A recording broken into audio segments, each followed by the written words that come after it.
The Pawnee Nation, a significant tribe within the Plains Indian culture, has a rich history that spans centuries of resilience, adaptation, and transformation. Originally from the region that encompasses modern-day Nebraska, the Pawnee were once a powerful force among the Plains tribes, known for their complex cosmology, fierce warrior traditions, and strategic alliances. Despite facing numerous challenges, including warfare, disease, and forced relocation, the Pawnee have maintained a distinct cultural identity and continue to thrive today. This essay provides an in-depth exploration of the Pawnee's history, culture, and contemporary status, offering a comprehensive understanding of this remarkable Native American nation. The Pawnee's ancestral lands were situated primarily in what is now Nebraska and parts of Kansas. The exact timeline of their initial habitation in these regions is unclear, but their presence is documented through oral histories and archaeological evidence. According to Pawnee tradition, their origins trace back to a mythical union of the morning star and evening star, which represents a foundational element of their cosmological beliefs. This creation story underscores the Pawnee's deep spiritual connection to their land and the natural world. The Pawnee were originally a hunter-gatherer society, moving between the regions of Oklahoma, Kansas, and Nebraska. Their nomadic lifestyle was characterized by seasonal migrations that allowed them to exploit various resources, including game and plant materials, in different environments. This mobility was integral to their subsistence and cultural practices, enabling them to adapt to changing conditions and interact with neighboring tribes. The Pawnee's cosmology played a central role in their society. They believed in a pantheon of deities and spiritual forces that influenced their daily lives and rituals. Their religious practices included elaborate ceremonies, offerings, and sacrifices intended to maintain harmony with the spiritual world and ensure the well-being of their people. One notable aspect of Pawnee spirituality was the practice of human sacrifice, which, while controversial, was an important element of their belief system and societal rituals. The Pawnee's social structure was organized around extended family units and clans, each with specific roles and responsibilities. Leadership was often determined by a combination of hereditary succession and personal merit, with influential leaders emerging from within the community. The Pawnee also had a complex system of governance that included councils of elders and representatives from various clans. The Pawnee's interactions with neighboring tribes were marked by both conflict and cooperation. Their cosmological beliefs and practices, including human sacrifice, led to a degree of suspicion and hostility from other Plains Indian nations, such as the Sioux and Cheyenne. These tribes, along with their allies, frequently engaged in warfare with the Pawnee, resulting in a complex web of alliances and rivalries on the plains. The Pawnee's acquisition of horses and European weaponry further intensified these conflicts. The introduction of the horse revolutionized Plains Indian societies, allowing for greater mobility and expanded hunting grounds. Coupled with European firearms, the Pawnee were able to enhance their military capabilities and challenge their adversaries more effectively.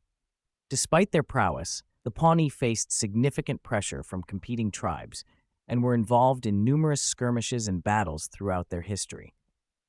The first European contact with the Pawnee occurred in the 16th century when Spanish explorers encountered them.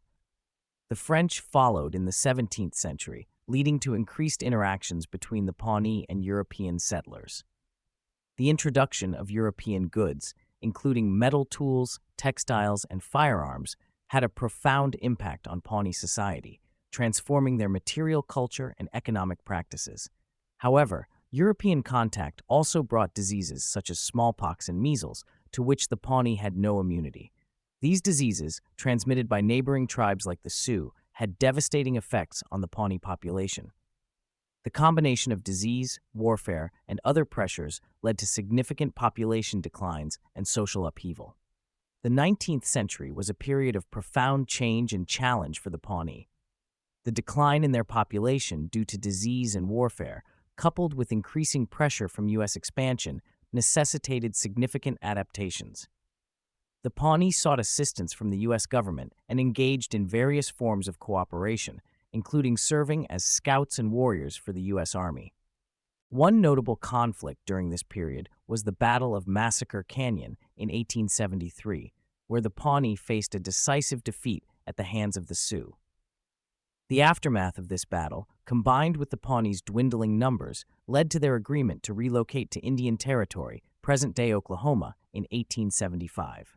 This relocation was part of a broader pattern of forced migrations that affected many Native American tribes during the 19th century.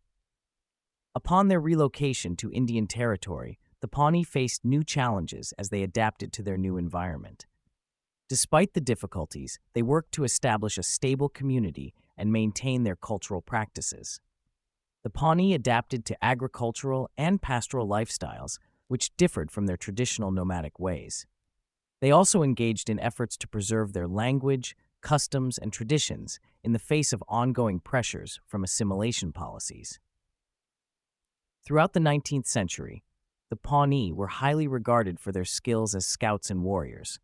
They served with distinction in various military campaigns, including those against other Plains tribes.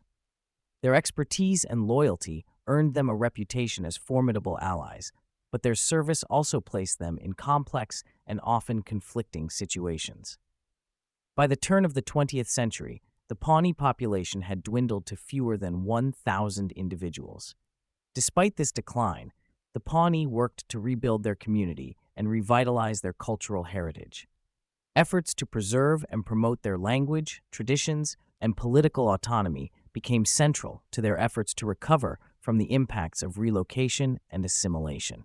In the latter half of the 20th century, the Pawnee Nation made significant strides in reclaiming their political, social, and economic autonomy. The Indian Reorganization Act of 1934 and other legislative measures provided a framework for Native American self-governance and development. The Pawnee Nation utilized these opportunities to strengthen their tribal government, promote economic development, and enhance educational and cultural programs. Today, the Pawnee Nation continues to thrive and maintain its cultural identity.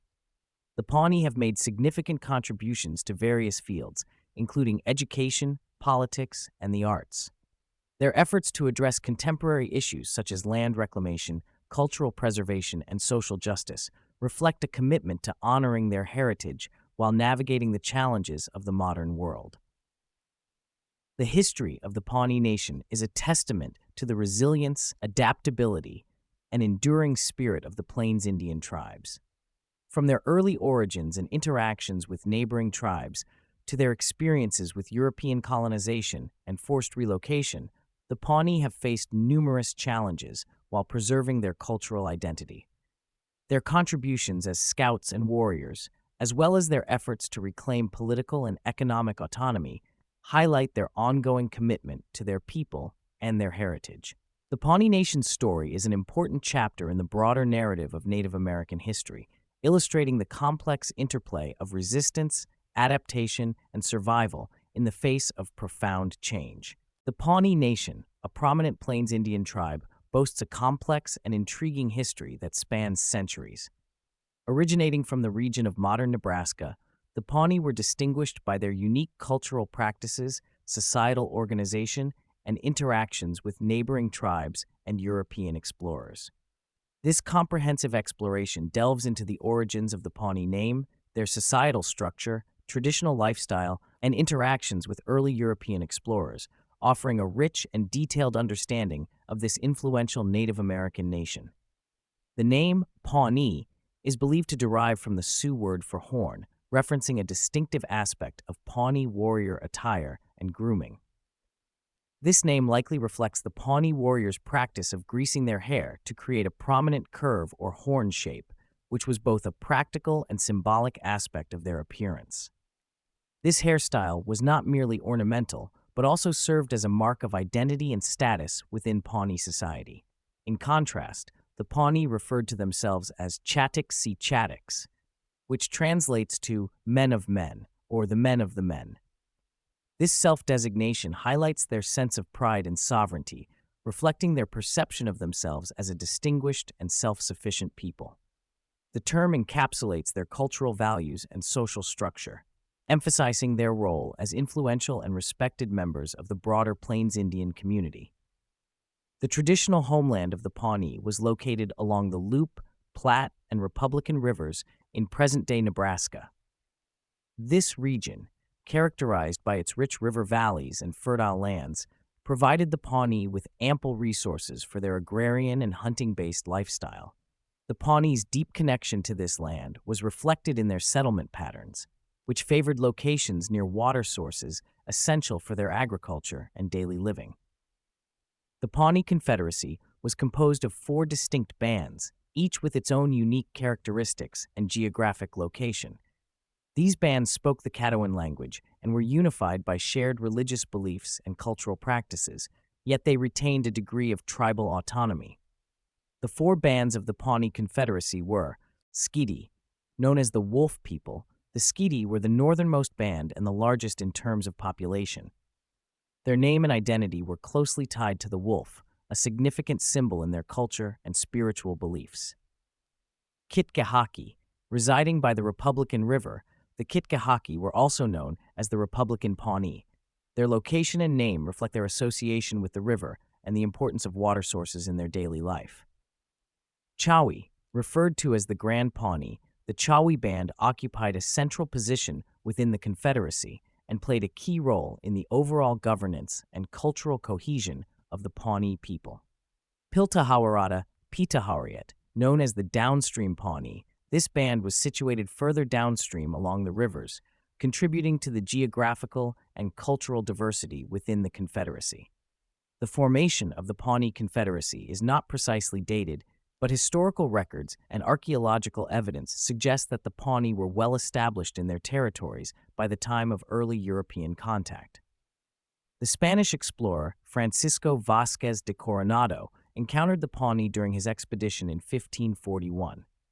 Coronado's accounts provide valuable insights into Pawnee society, describing their villages and lifestyle in detail. According to scholar Adel Nozadar, Coronado's description of Pawnee villages reveals a well-developed and organized society. The Pawnee lived in thatched oval lodges made of earth, with 4 poles placed according to the 4 compass directions and a central hole in the roof serving as a chimney. These lodges were spacious, accommodating up to 50 people, and were strategically located near rivers and water sources.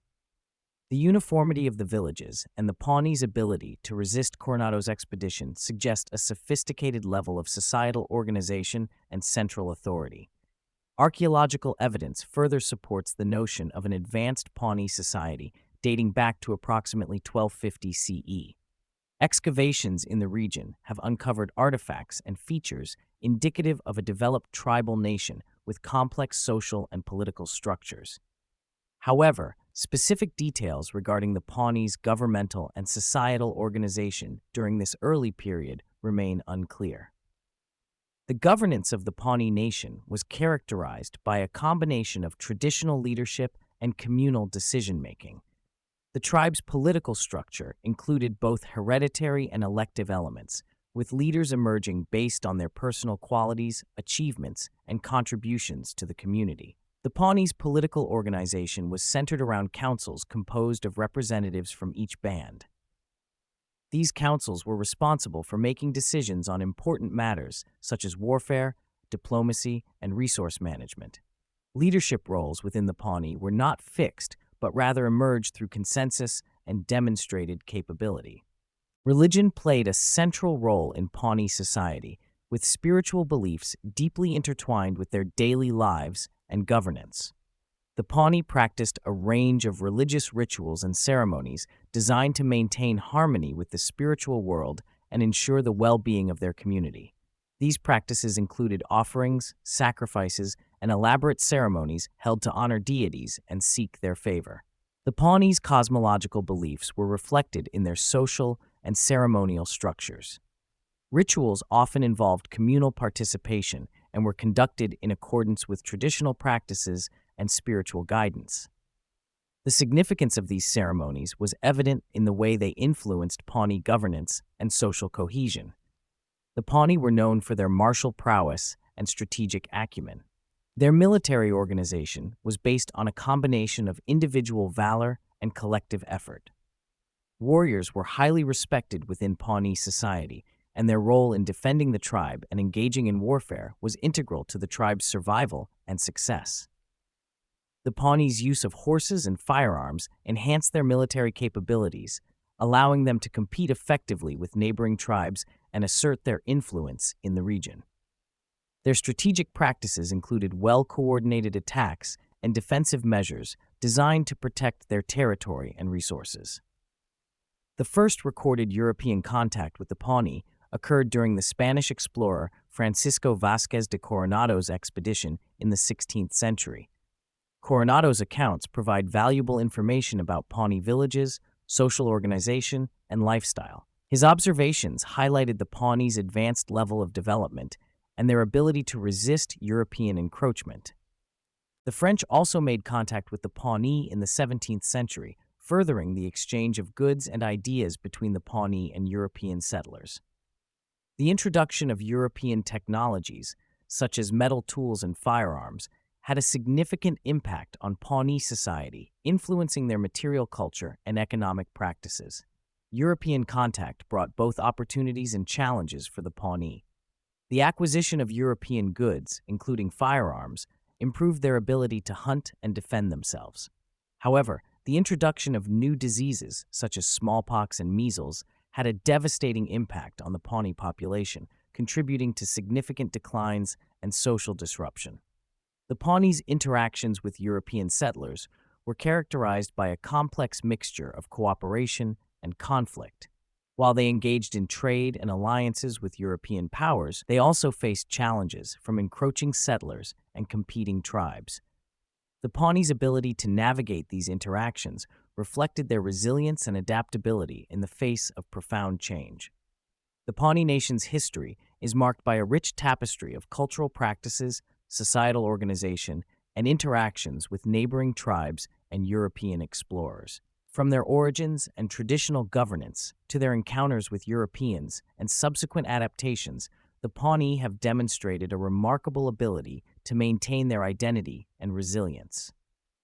Their legacy continues to be a vital part of the broader narrative of Native American history, reflecting both their enduring traditions and their responses to external pressures. The Pawnee Nation's story is a testament to their strength and adaptability, highlighting their significant contributions to the cultural and historical landscape of the Plains Indians. By the time the French came into contact with them in the 17th century, their government was a loose confederation of autonomous bands of villages that were self-governing. A Pawnee chief acted more as a moderator and counselor than a political authority. The Skeety Band operated separately from the three southern bands, but had the same social structure. Villages were made up of households who considered themselves extended family, and the chief was the head of the family. Each household had two male heads, one overseeing the north area and the other the south. The people of the household answered to the head of their area, and that head answered to the chief. Decisions regarding the whole community were made by a council of the chief and the heads of the households. Women participated in these councils only insofar as the issue under discussion pertained to their sphere, such as trade or agricultural matters. Men decided on whether to wage war, criminal complaints, and the observance of religious rituals, among other matters. Tribal cohesion was maintained by the belief that everyone in the village was a member of the same family and descended from the same sacred founder. As noted by scholar Michael G. Johnson, before the Euro-American influences had radically changed Pawnee culture, each village had its own origin myth. The village founder was created by a star or star group who had also provided the founder with a sacred bundle, which would form an altar around which the bundle's own ritual was performed. The bundle served as a source of power for good fortune and assistance for procuring food. In time, the bundle and paternal inheritance was passed on to his son, who was thus a descendant of the founder and new village chief. Since all the people of the village were regarded as the founder's descendants, they had a common origin and a common source of power. The Pawnee Tale. Making the Sacred Bundle is an origin story addressing how the people first received the bundle, which was distinct from but influenced the development of the individual medicine bag that members of the community would carry. These bags were considered a source of personal power, especially for so-called medicine men and medicine women, the shamans and religious authorities of the village. Women and men had equal rights, but different spheres of responsibility. Women built the lodges, tended the crops and the home, raised the children, and engaged in trade with other villages and bands. Older women primarily dealt with raising and teaching the children, but after around the age of 7 or 8, boys were instructed in hunting and warfare by their fathers or uncles, while girls remained under the tutelage of the elder females. Young, unmarried women learned their responsibilities from their mothers, aunts, and grandmothers, while young men became either hunters or warriors, depending on their natural talents.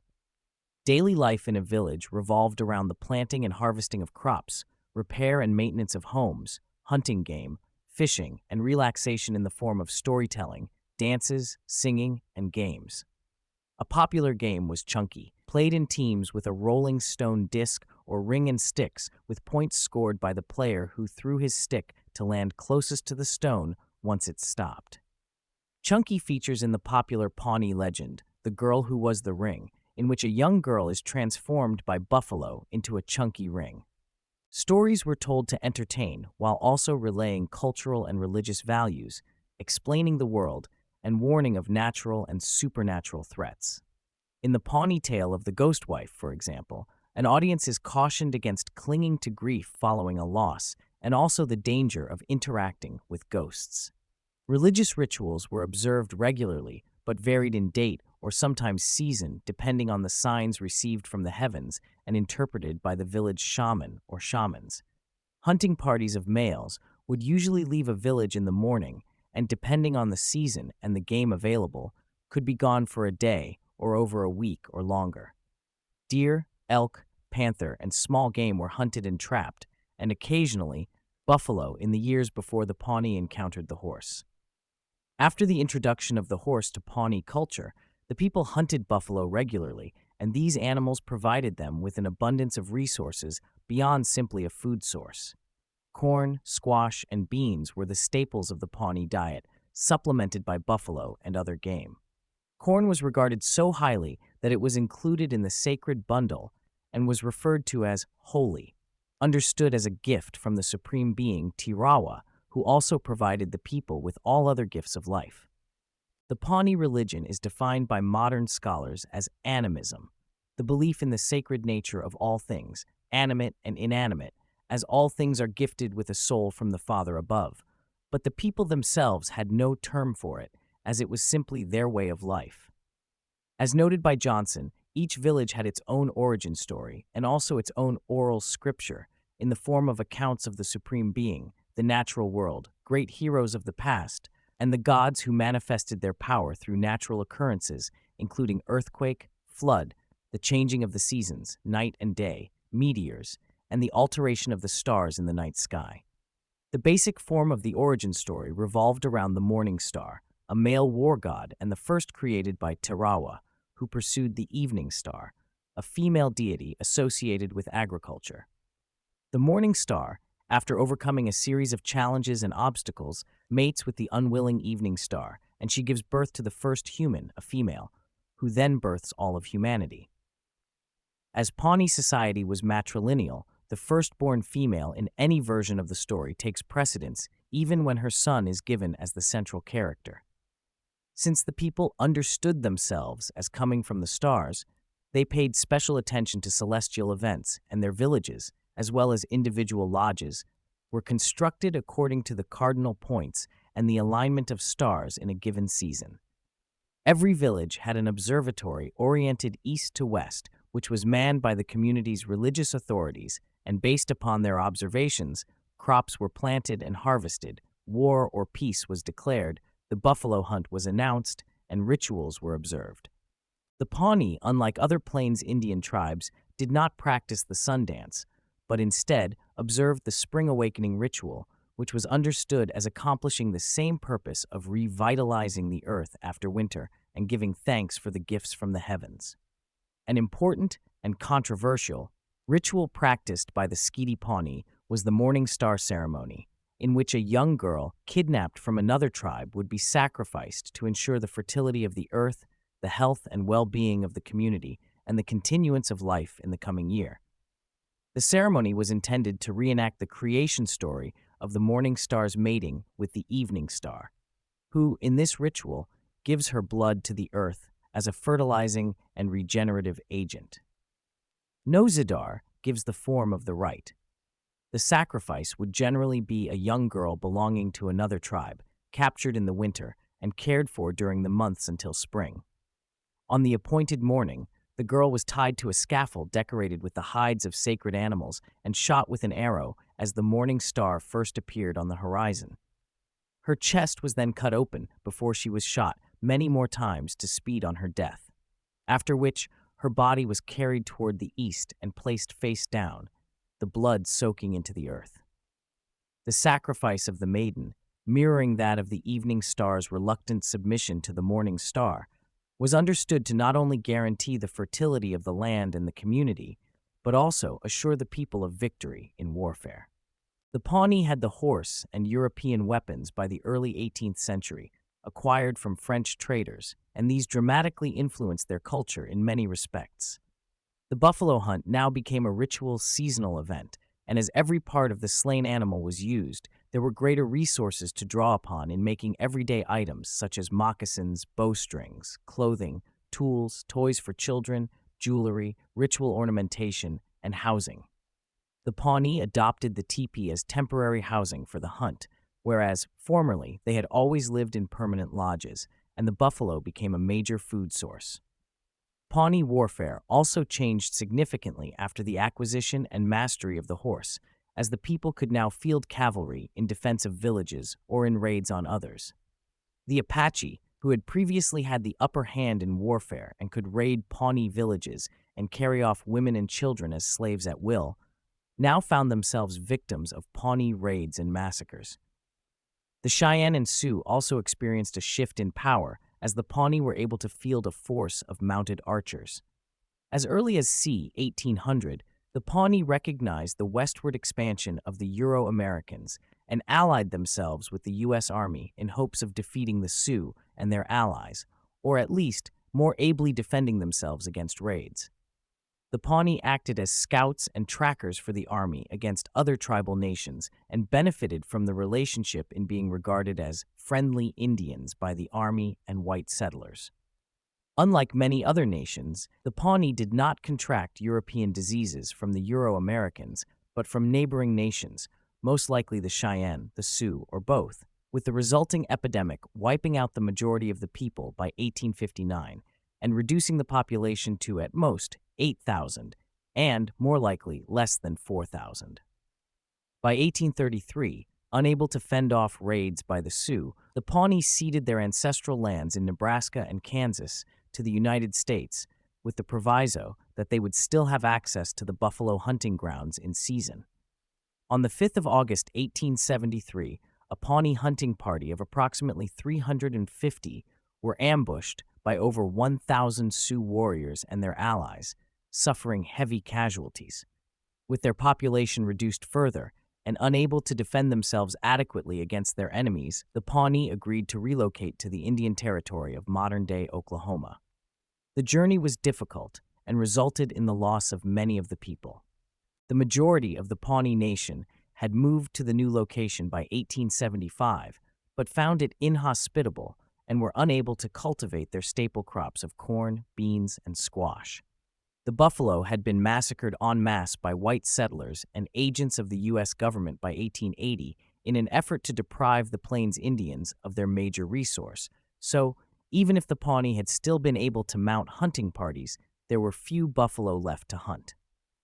With few resources and facing starvation, the Pawnee found themselves with severely limited options in their new location. Many male Pawnee enlisted or re-enlisted in the U.S. Army to fight the so-called Sioux Wars, especially for the Great Sioux War of 1876, but generally, the people struggled to just survive. Their form of government and social structure dismantled, and their culture and language challenged.